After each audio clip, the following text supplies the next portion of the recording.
Welcome to Wine Soundtrack USA. Listen to the passion with which producers narrate their winery and their world in 30 answers. Discover their stories, personalities, and passions.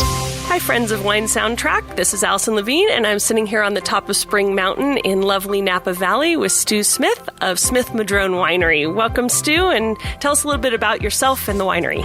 Wow, that's an open-ended question. How many hours do I have? I am the founder of Smith-Madrone. First walked the property in the fall of 1970 while I was finishing up, I was a first-year graduate student at UC Davis in viticulture and enology. Walked the property in the fall, put a little bid on it, and eventually put together a little partnership of family and friends and ended up buying it. We closed in early 71, and it was had been a vineyard in the 1880s, and then with phylloxera at the end of the 19th century had gone back to timber. And we logged the vineyard in the summer of 71, planted the vineyard in 72. My brother joined me, I can't remember, late 72, 73. We built the winery in 74.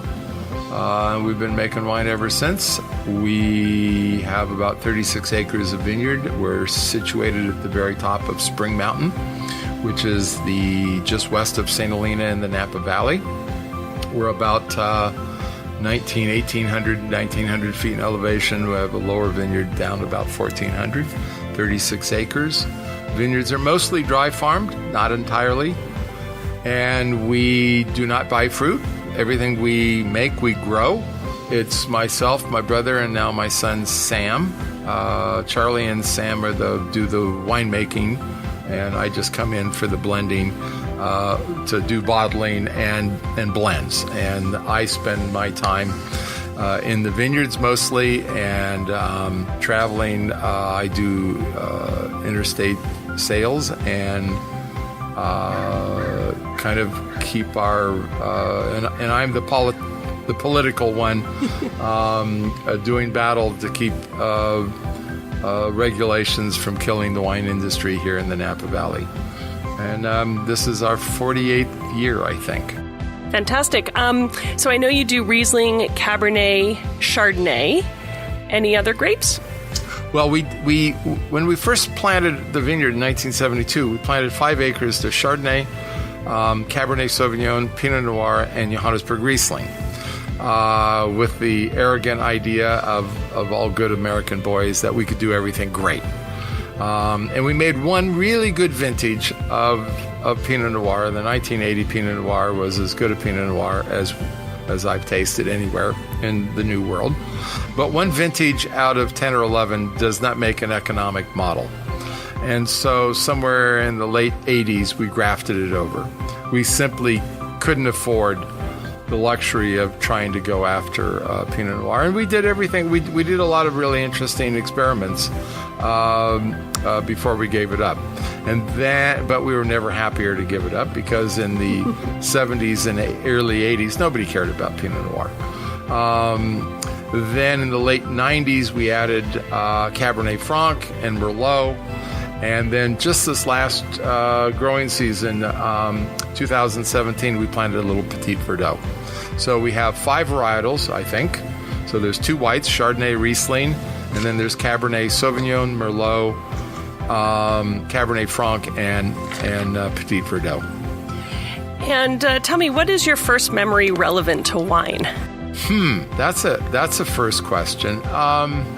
I think on the classic American car vacation, we stopped at Asti and went through the Asti winery in Cloverdale, Healdsburg area, Cloverdale, and I was enthralled with the cellars, the vineyards, the winemaking, things of that nature. And do you remember what is the most memorable wine you've ever drunk? And what was the occasion that you were drinking it? Well, one of the most memorable was when I tasted, Charlie and I were tasting with Hugh Johnson here at the winery. And we were tasting our 77 Riesling with him. And I remember, I'd have to do a little, arithmetic, but the Riesling was it was 19 years old. And Hugh Johnson said, "This is one of the great wines I've had." And that was our 77 Riesling. That wine also went on to win the Wine Olympics at the Gomio Wine Olympics in Paris in 1979. And we won the German wine division at that same time. But having Hugh Johnson kind of authenticate that what we were doing was a good job, was really, really quite important. Do you think there's a such thing as a perfect variety? I don't. I do believe that a lot of I believe historically, 7,000-8,000 years of winemaking has honed down on what are typically the very best varietals, and I would say Chardonnay and Riesling and Cabernet Sauvignon and Pinot Noir are the 4 best varietals in the world. Now, there are a lot of other varietals that are interesting, but they can't match the characteristics that can come out of those four varietals. Now, Pinot Noir, back to your earlier question, I remember I've only had 2 or 3 great Pinot Noirs in my life. One was a 66 Primard Rougienne. The other one was a 1998 Clos de Vougeot by Anne Gros. And I'd never heard at the time, I didn't know who Anne Gros was. Never, and I thought, well, okay, the 98 wasn't exactly a great vintage and Clos de Vougeot, but it was spectacular. And the highs that Pinot Noir hit are great. Now, the third one, I'm sure I know that I had a third great Burgundy, but I can't remember it. Wine is a lifelong endeavor, and there have been great Cabernets that I've had too. But there's been more of them. But when a Pinot Noir pokes its head above the rest, it is memorable because, as I like to say, California and the New World makes every bit as bad a Pinot Noir as did the French. They got nothing on us there. Do you have a cellar where you are collecting wine? And if so, what would you say is your most expensive bottle in there right now? I do have a cellar, but it's all Smith-Madrone. The stuff I have that personally is at home in a wine cave, an electronic wine cave. But I will answer it this way.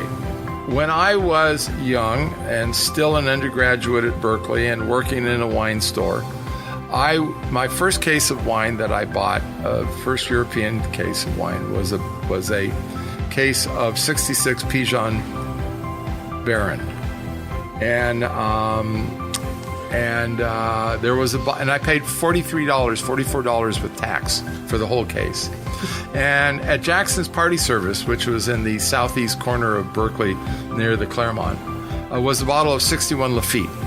And they wanted $27 for it. And I'd go stand there and look at it. And any of you who don't know Dr. Strangelove, I was Dr. Strangelove, my hand would reach out and try to buy the bottle. And it was just so expensive. I just couldn't do it. And my left hand would reach out and grab my wrist and pull it back and going, "You can't do that. You can't do that." And that was just $27. It was, $27 was a lot of money back then. Yeah. And I still remember looking at it. Now, I had some other wines. I had some Aubryones and some other stuff. And I had some wonderful old Inglenook casks wines, and some BV, I think BV 69 Private Reserve was spectacular. Of the wines that you have in your cellar right now, anything standing out that's drinking really well? Oh, we have a lot of really drinking good stuff, especially the older Rieslings that are 25, 30 years old. 87 Riesling is just to die for.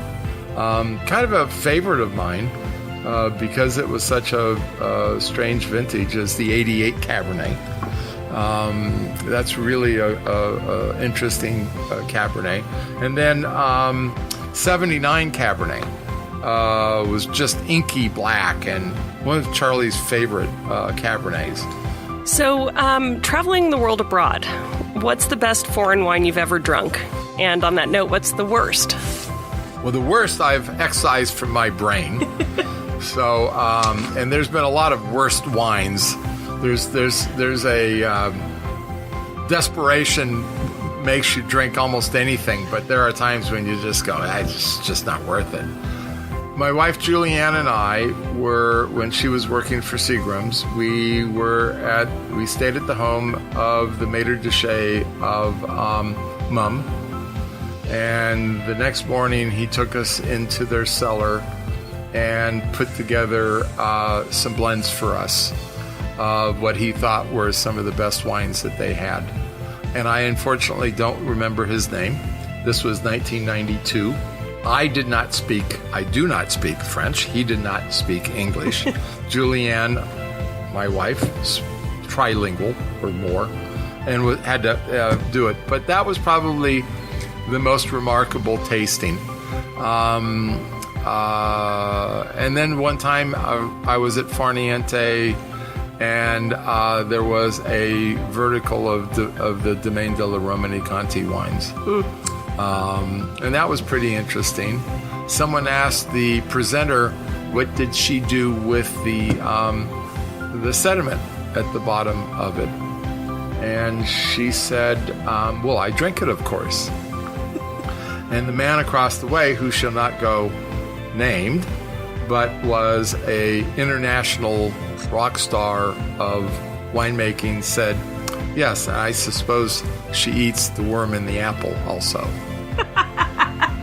Well, okay, we're going to go through some quicker questions here. Let me ask you first, what's your opinion of wine critics and scores? That's probably not a short answer. Well, I'll do my best. I'm on record that I think wine journalism is a very important aspect to enjoying wine. I think scores have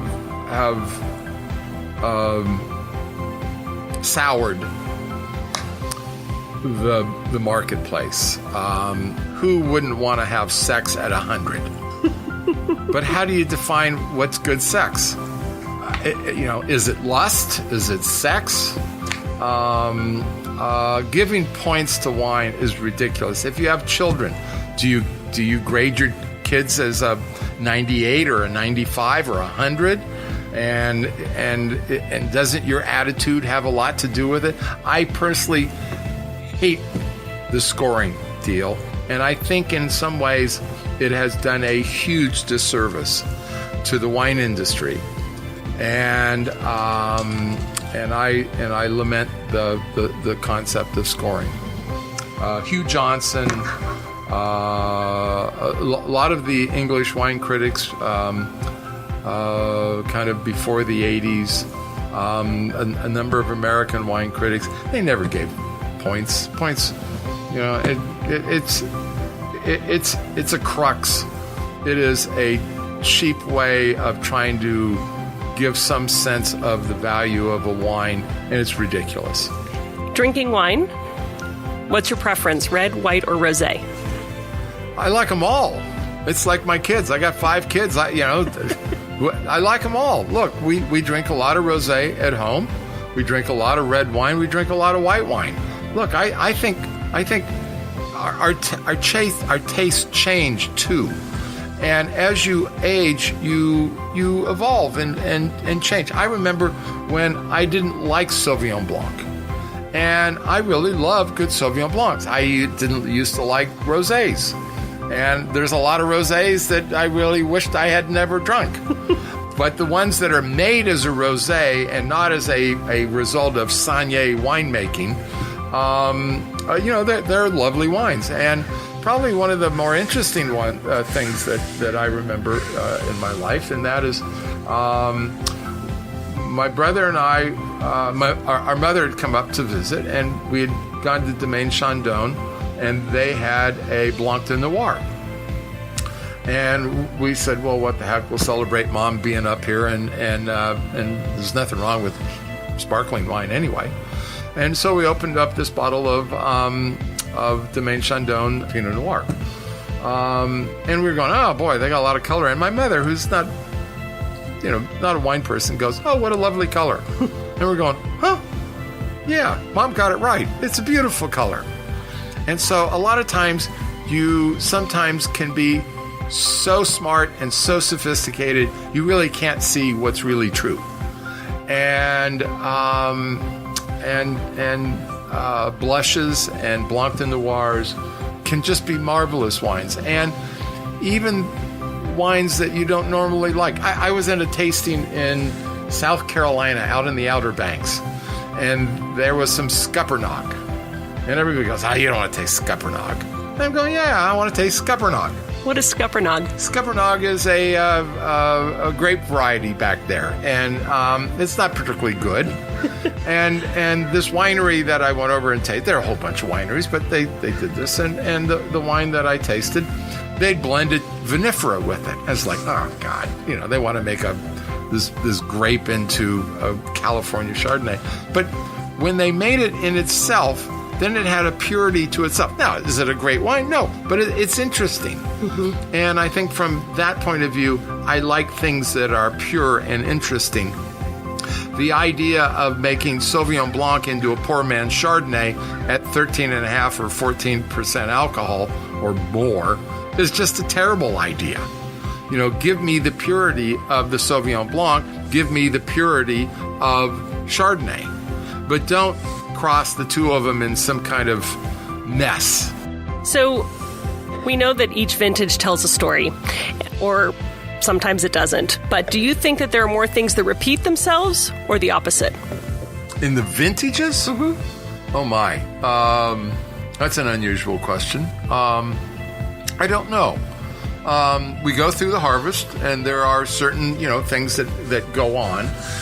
But I think one of the nice things about the vintage is that you don't really know what the vintage is going to be like until several months down the way. You can have your great ideas, and since Bob Mondavi died, nobody really knows just how great each individual winery vintage is going to be, because he hasn't declared it as the vintage of the century when we're only about a third into it. But that having been said, somewhat tongue-in-cheek, no, I think, first of all, harvest is a magical time, and trying to suss out what the vintage is like takes time. And it's not something that you can make a pronouncement about as you're into it. You can have a gut feeling about it, but you really don't know what it's going to be like for 2 or 3 years or more down the way. Until, for us, Riesling goes into the bottle first. That gives you a pretty good idea. Chardonnay goes in next, later in the year. Cabernet goes in another year or more later. And only after the wines have been in the bottle for a little bit do you get a sense of what the vintage is trying to tell you. And so somebody says to me, well, what's the vintage going to be like? Ask me in 5 years. Do you capture any signs or omens each year to kind of predict what harvest is going to be like? No, it's a gut reaction. I don't. For instance, everyone was freaking out about 2009, 10, and 11 because they were so cold. We loved those vintages, and we thought they were going to be good vintages, and they turned out to be good vintages. On the other hand, 12, 13, and 14 were much more traditional. And I think we saw that those were going to be good vintages also. But predicting vintages is really complicated. And my brain just isn't large enough to be able to look at it because, we know wrongfully, but we accept it as conventional wisdom that small crops make good wine and big crops make bad wine. Well, in fact, that's not true at all. There are really good wines made from big crops, and there's really crappy wine made from little crops. And the other one is hang time. You hear vintners and grape growers and winemakers all the time. Oh, great hang time. We got the vine, got it off early. Oh, great hang time. We harvested in December. If hang time was really important in the way that they're talking about, then some of the best wines in Europe would be the coldest, wettest vintages. That's just not true. I think from a physiological point of view, what may make a good vintage is a consistent harvest all the way through, where the grapes go without a stop into maturation, and that the vines can naturally go from a vegetative growth cycle to a ripening growth cycle, and not get all boogered up with too much water. And what happens sometimes, and I'm not going to defend what I say here, is because it's a gut action, and that is that when you get a rain that comes in and the vines stop, then it's really hard to get the vines to get back up and going again. And I worry, those are those vintages where I worry about. A little rain, no problem. But if you get 5 or 6 inches in early October, then you hope to hell you don't have another rain. You can take that. And in fact, that's what happened in 2011. And I was scared pretty hard. We got 5 inches of rain up here. I think it was 2011. And everybody in the valley floor got a lot of mildew. We didn't, because we're up and we'd leafed about a week earlier. And but I knew that if we had another rain that would come, that would be really tough on the quality. But we didn't. And so the grapes took the rain, and then we had a nice, long, even maturing season, and it worked out. But growing grapes is you have to be an optimist, you have to be a pessimist. And the optimist is everything's going to turn out. The pessimist is you are scared shitless until the grapes are harvested, because the day before harvest, something can happen that's bad. And and fundamentally, the wine industry is founded on farming. And you just, Mother Nature does what she damn well wants to do, and there's nothing you can do about it. Do you have any good luck rituals for when harvest is about to start? No. And some producers are known for walking in their cellars and talking to the wine in the barrels. Do you talk to your wine? And if so, what do you say to them? I do not talk to our wine. So far, I haven't heard them make any first contact. And so if they want to be a first contact, I'm happy to respond. But so far, they have not contacted me. I do like to be in the vineyard, and I do believe that wine is made in the vineyard, and that the best we can make the wine is the quality of the grapes on the day that they're picked. And so I spend a lot of time in the vineyards. It's kind of my love. To say that I know each vine is ridiculous, but to say that I know the vineyard well is not. Do you have a favorite film that's been made about wine? No, but I have a favorite film about agriculture. And which one is that? Jean de Fleuret. Bernard, what's the actor's name? He tries to raise bunny rabbits, I think. And they cut, and the neighbor cuts off his water. And he goes through this just dramatic, earth-shattering, horrific, and yet heroic effort to save his agriculture. Huh. Identify. Growing grapes is not for the faint of heart. It is not, a walk in the clouds. It is not like all the different things. It is hard work that you do a lot with, and there's a lot of worry. And anybody who makes a living at it not people who come in and lose money at it or have it as a tax write-off, but those of us who make a living at it. It's hard. It is tough, and there is a world fraternity, sorority, men and women. If you are a serious grape grower, winemaker, we feel for you.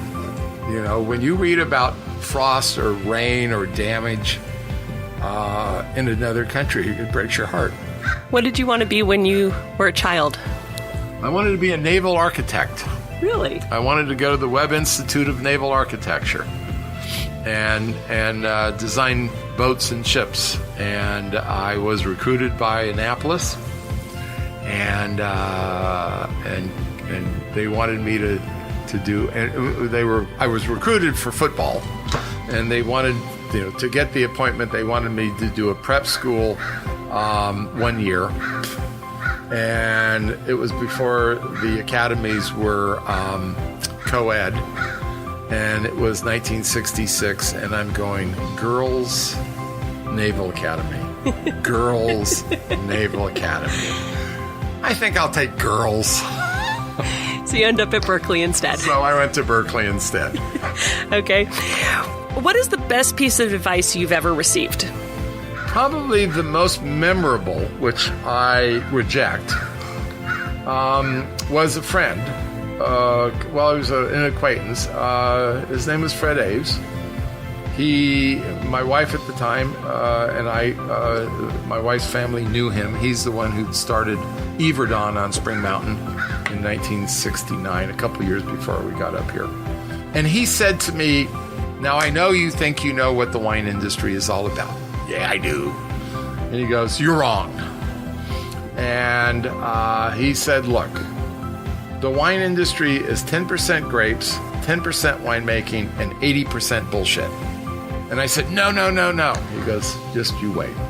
Well, it may well be that a vast majority of the wine industry is 80% spin, which is a nicer word, but not in my world.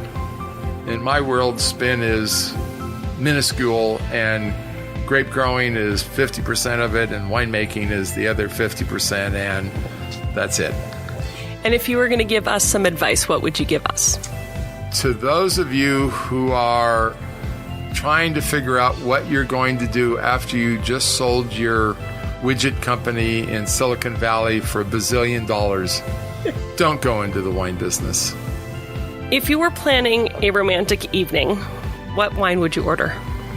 Well, since my wife loves Riesling, I would order a 15-year-old bottle of Riesling.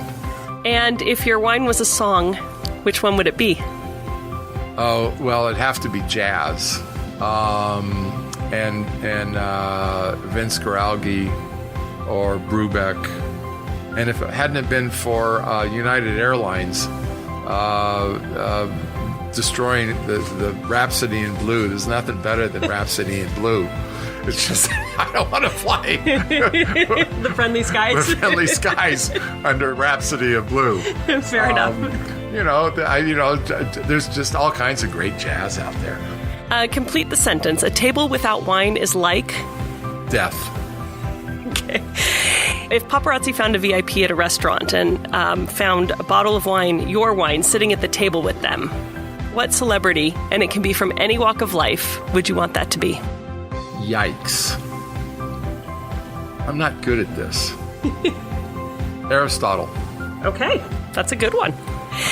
And do you think that we will still be drinking wine in 2,000 years' time? Absolutely. Now, what I hope is that even though I am a science person and I love science, I hope that science cannot figure out all these gas chromatographs, dips and peaks and valleys and the relationship to one another, so that we can't go back and go, we really would like some 1998 Smith-Madrone Chardonnay, and we can make it. I hope we never get to that. I think California and Napa Valley has done a great job in the last 50 years because of science. But the thing I love about wine is that it is a truly agricultural product, and that there is a sense of place. I think of it not as, I let the French have their terroir. I think wine, it should be, from a winery's point of view, an ephemeral sense of art. And that there is nothing in the world that is more fundamentally satisfying than sitting down at dinner with friends, breaking bread, and having a glass of wine, discussing the world issues, and making the world a better place. That simply doesn't get any better. It doesn't work with beer. It doesn't work with cocktails. There's something magical about wine. And I am convinced that 2,000 years from now or 10,000 years from now, we will still be drinking wine. And I just hope science fails. So I assume that if somebody doesn't drink wine, that they're missing out on a lot. What would you say they're missing out the most on? Oh, I think they're missing out on a huge amount. First of all, from a somewhat flippant point of view, those people who don't drink, the best they're going to feel all day long is when they first wake up in the morning. Whereas those of us who drink have all day forward to looking to feeling better. And then with a glass of wine at the dinner table, we're at the top of our game. Absolutely. God, you wake up in the morning, it's the best you're going to feel all day long. Get over it, dude. Let's have some wine. Okay, and if you couldn't go to a wine shop, you have to take 3 bottles of wine to outer space, to a deserted island. These are your 3 bottles. What 3 wines would you take? Well, it's not. I wouldn't limit it to just 3 bottles of wine. First of all, you'd exceed the limit allowed. Well, absolutely, because I'm not going to just take 3 bottles of wine. I mean, if it's only 3 bottles of wine, I can get a whole lot, high proof to last. But if I had to take 3 bottles of wine, then it's French bread, unsalted, butter, and then a various selection of cheeses. You just can't not take food with wine. Of course. But what are the 3 wines you would take? Well, I do reds. I do Cabernet. Cabernet. Yeah, Cabernet blend. Absolutely. What winemaking area would you still like to explore? I've always wanted to make some Gewürztraminer. I think Gewürztraminers can be very interesting. There's no market for them, but a 10, 12-year-old bottle of dry Gewürztraminer, they're lovely wines.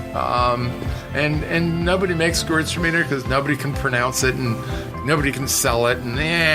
But that would be what I would be interested in. And if there's one place you want to still go, what region would you want to go to? There's too many to mention. Probably the one region Machu Picchu has always been on my to-do list because of agriculture at that elevation. Not necessarily that it's grapes. Clearly, Germany and Europe, and maybe even going back into the Caucasus Mountains and the Middle Eastern area, which is the birthplace of Vitis vinifera, would be good to go. But these people who grow rice on the mountainsides, rice paddies on the mountainsides, who at Machu Picchu grow agriculture at hideous elevations. That's some serious work, and I'd like to see that. So we're almost finished, but we play one little game at Wine Soundtrack, and that is what music you'd be listening to as you're drinking. So as we're sitting up here overlooking your vineyard, sipping on some Riesling, what music would you be playing in the background right now? Probably Patsy Cline. Okay. And a bottle of Mountainside Cabernet? Oh, yeah. I'd probably like about a 12, 15-year-old bottle of Cabernet. With Patsy Cline or with somebody else? Absolutely. So Patsy Cline wins for everything. Oh, yeah. Listen, between jazz and great country and western like Patsy Cline, how can you go wrong? Absolutely. Well, I want to thank you for your time, Stu. And before we leave, if you can just tell everyone where they can find your wines, what markets are you in?